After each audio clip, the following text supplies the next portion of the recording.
Hey, what's up, world? It's your homie, Omar S. for the West Coast Wave on Library.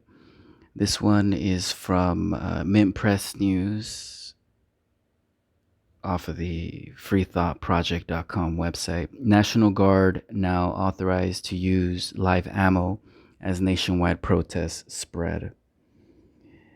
Uh, Article was originally published by Alan McLeod for Mint Press News.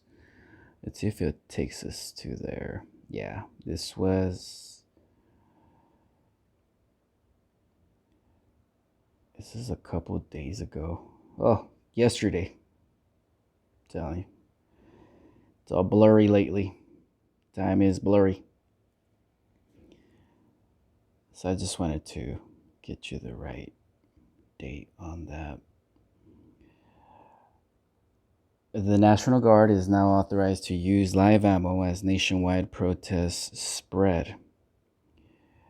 The national security state and the military are joining forces with the police and National Guard to counter the nationwide protest movement that has exploded since the police killing of unarmed black man George Floyd on Monday.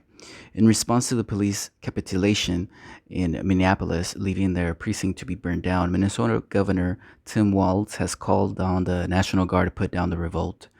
Already deployed in multiple states, over 10,000 guardsmen are scheduled to flood Minneapolis streets, representing the first time in its 164-year history that the organization has been fully mobilized.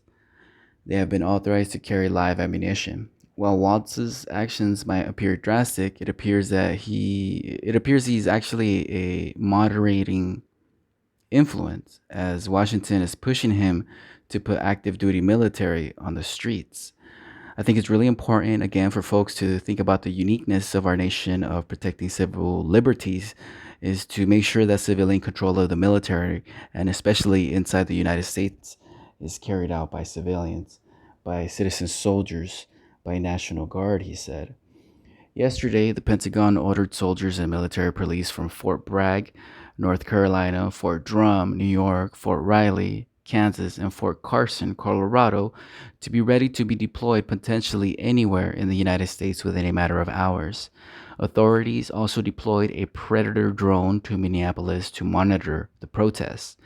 According to documents leaked to the nation, the military is actively monitoring uprising in six other states: New York, Ohio, Colorado, Arizona, Tennessee, and Kentucky.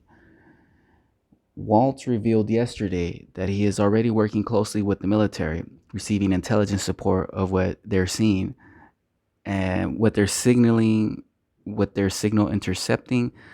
They have obviously, from NSA and others, massive support to be able to see whose those operations are. Let's do that again. I'm right here. According to documents leaked to the nation, the military is actively monitoring uprisings in six other states: New York, Ohio, Colorado, Arizona, Tennessee, and Kentucky. Waltz revealed yesterday that he is already working closely with the military, receiving intelligence support of what they're seeing, what they're signal intercepting. They have obviously, from NSA and others, massive support to be able to see who these operators are. The NSA is supposed to be a purely foreign intelligence agency, but as Edward Snowden revealed, the agency was conducting a massive spying operation both internationally and domestically. Waltz later claimed that he misspoke when referencing the NSA by name. Some National Guard members appear to be profoundly uncomfortable with the idea of being deployed to oppose protesters. One anonymous guardsman told the nation's Ken Klippenstein, "We're a combat unit, not trained for riot control or safely handling civilians in this context.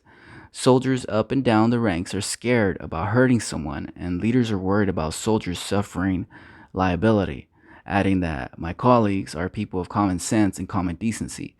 They may not want to step over any lines when doing their jobs, but wanting only goes so far when you're under trained and under equipped. President Trump, however, appears very keen to see the National Guard respond to the protests. I can't stand back and watch this happen to a great American city, Minneapolis. A total lack of leadership. Either the very weak radical left mayor Jacob Frey get his act together and bring the city under control, or I will send the National Guard and get the job done, he stated, adding that the rioting thugs were dishonoring Floyd's memory. When the looting starts, the shooting starts. Thank you, he concluded, clearly encouraging a violent crackdown against protesters. The country's police already resemble its heavily armed military. Between 1998 and 2014, the value of military hardware given to U.S. police departments ballooned from 9.4 million to 796.8 million, with the police departments across the country equipped with armored personnel carriers, tanks, and other machines appropriate only for a battlefield. Police are also increasingly trained to view citizens as threats and criminals rather than members of the public they are serving.